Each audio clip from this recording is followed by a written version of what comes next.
Bonjour Vincent, comment tu vas? Bonjour, très très bien et toi? Bien, écoute, bienvenue à la Biennale du livre d'art contemporain organisée par Merci l'association beaucoup. Ouvre les yeux.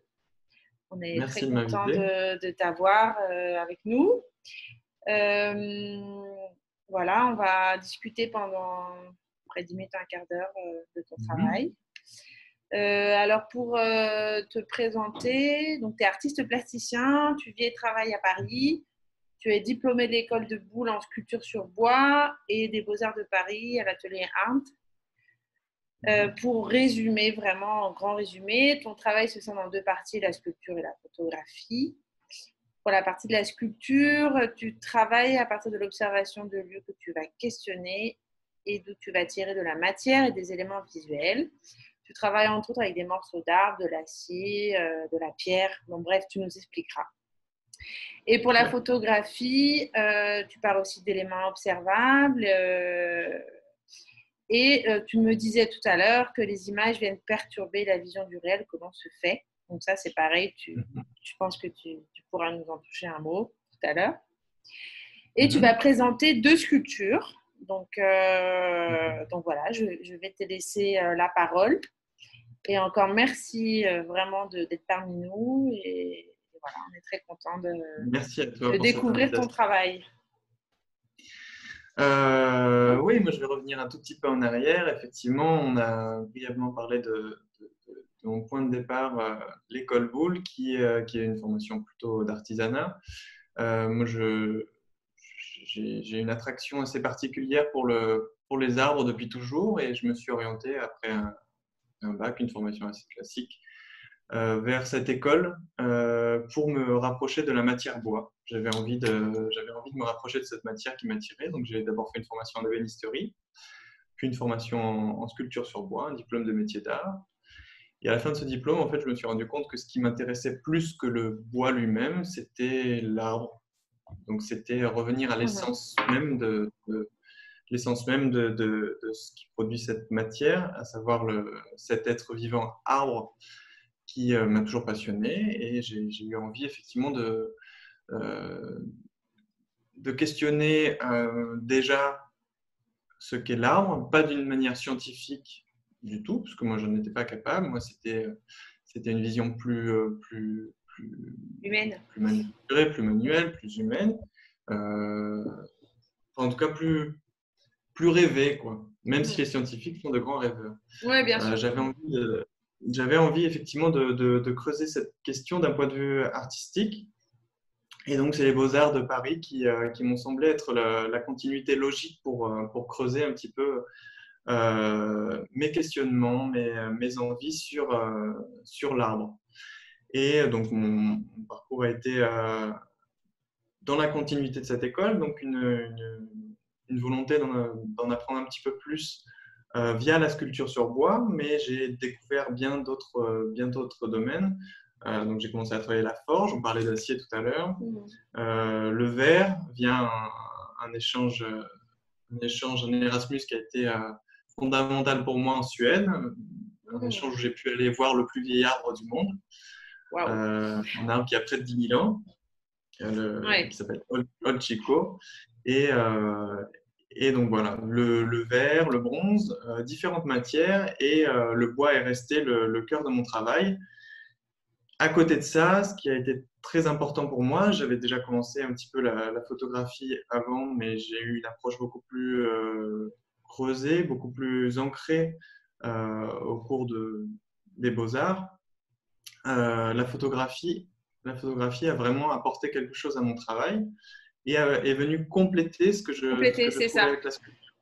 C'est ce que j'ai bien Exactement compris quand ça. j'ai découvert ton travail. C'est vrai que Ça vient les deux vont complètement très bien compléter. ensemble. Ouais. Mm, C'est ça. clairement.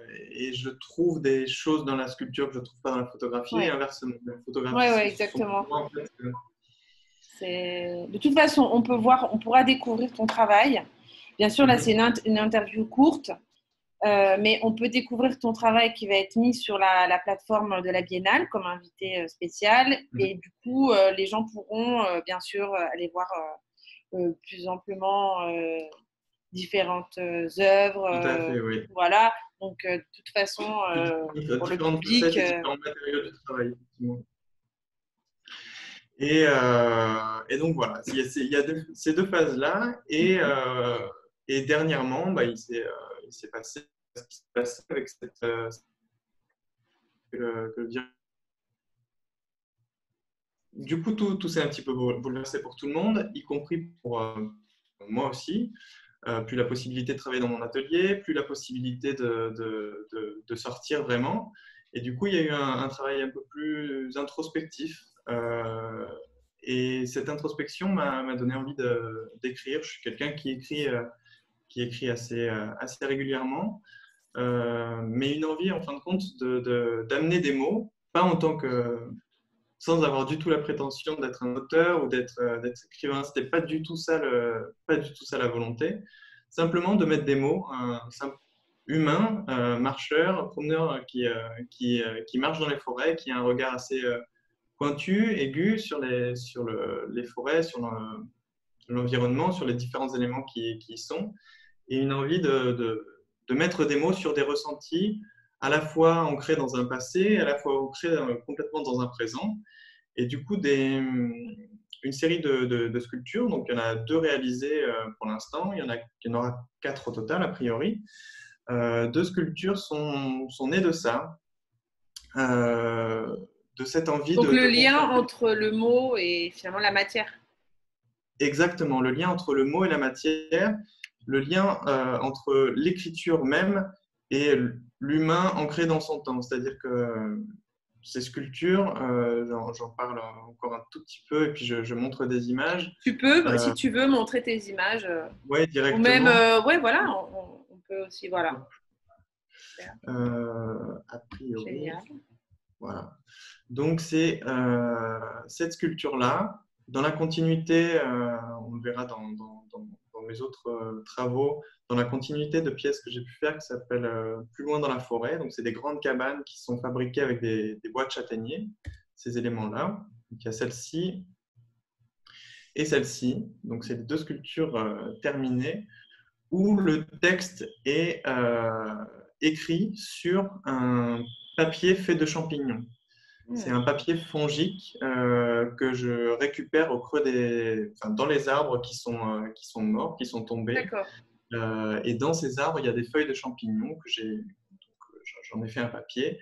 Et l'encre, c'est du tanin de châtaignier. Donc, je suis venu le décanter pendant plusieurs semaines jusqu'à obtenir une encre extrêmement dense. Et donc, c'est du Et noir. 100%. L'idée, c'était Bien d'avoir foncé, quoi. quelque chose de noir à 100% végétal. L'idée dans ces sculptures, c'était d'avoir 3 temps. En fin de compte. C'était 3 temporalités, faire écho à la préhistoire, avec cette esthétique assez primitive. Ça rappelle les peaux tendues dans les cadres, tels que le faisaient les hommes préhistoriques.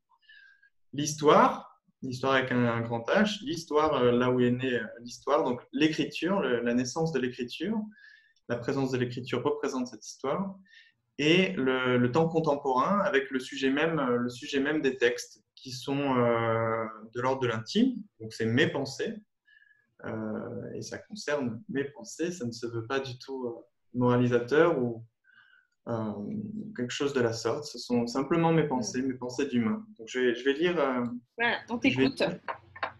Parce que lire du coup, ce c'est vrai texte. que les images, ça donne envie de toucher. Enfin, c'est vrai que c'est un peu frustrant, tu vois, de rester sur Ouais, je quelque comprends. chose C'est de très basé sur plat. la Mais du matière. coup, le fait que tu lises les textes, je pense que c'est très important. Parce que du coup, Ouais, on peut pas, on a des difficultés justement à lire. Enfin, moi, en tout cas, personnellement.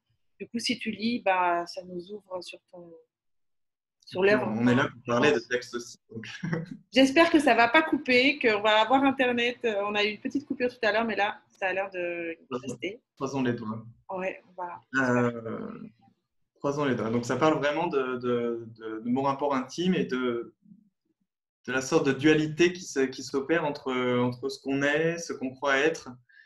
Euh, voilà. Donc, je vais lire Ok, le on premier t'écoute. texte. Parfois, quand je sors des chemins, je sens que je dérange. J'aimerais me déplacer sans un bruit, sans odeur, sans même être vu. un humain spectral qui se nourrirait de l'équilibre des choses. Je sens que l'humain que je suis a toujours une longueur de retard. Alors je me contente de ce que j'ai, de ce que je suis, un marcheur émerveillé, un enquêteur des bois, parfois un cueilleur de trésors, mais toujours un cueilleur d'instants. Voilà, donc ça se veut comme des textes très simples, juste des pensées écrites en fait. Des pensées écrites, comme ça pourrait presque être un journal Un peu intime, intime. Et mais c'est vraiment des pensées qui te viennent quand tu marches, quand tu es dans l'action. Ou c'est des pensées c'est qui te des viennent choses, après, après avoir c'est vécu des choses que j'ai l'expérience. écrites dans un petit carnet pendant des balades. D'accord, ok. Donc il y a c'est des choses parfois très brutes, parfois des choses plus romantiques, plus rousseauistes, on pourrait dire. Donc le texte Euh, que tu nous as présenté, là, c'était laquelle œuvre que tu as lue? c'est celle-ci. Celle-ci, d'accord. C'est ce texte-là. D'accord, ok. Et donc l'autre texte qui est sur cette sculpture-là, c'est un texte qui parle de la lisière, de la sortie de la forêt, de ce moment assez particulier où on sort de la forêt pour entrer dans un autre espace, celui des humains. Mm. Je me suis arrêté à la lisière, celle des bois, celle qui sépare les deux mois. Ce sentiment de passer d'un monde à l'autre est déstabilisant, comme un réveil en sursaut. Cette sensation de l'instant de tuer le rêve m'étourdit. Passer cette frontière, c'est sortir de ce territoire qui me donne vie vraiment. Oui, c'est frustrant de préférer le rêve. Alors j'apprends à être funambule sur ce fil invisible qui sépare la forêt de l'autre monde. J'apprends à accepter que je ne ferai partie du paysage qu'en visiteur amoureux, qu'en animal qui, en franchissant cette lisière, se rappelle qui il aurait pu être, mais aussi qu'il voudrait devenir, un élément de l'équilibre des choses et non la balance. Voilà, donc c'est un deuxième texte dans la continuité de l'autre, en fin de compte, sur des ressentis d'un artiste, mais surtout d'un humain de 29 ans qui se questionne sur l'avenir des choses et C'est sur cette très dualité. important, c'est cette question d'équilibre. C'est primordial, en fin de compte,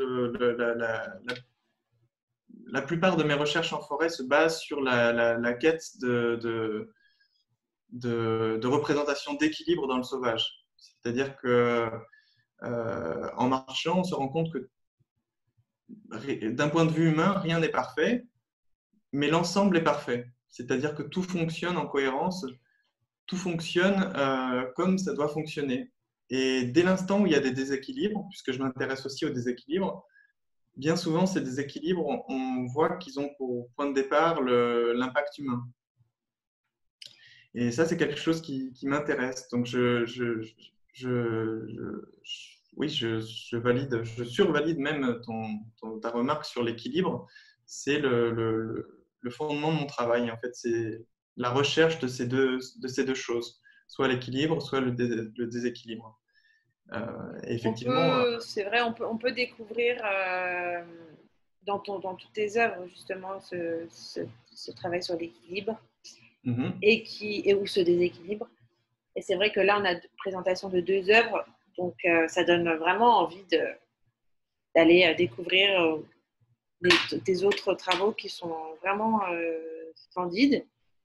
C'est vrai que merci. c'est ici, on nous présente deux œuvres pour la durée de l'entrevue, mais c'est vrai qu'on aurait envie de voir. Est-ce que tu peux nous en montrer une quand même en plus?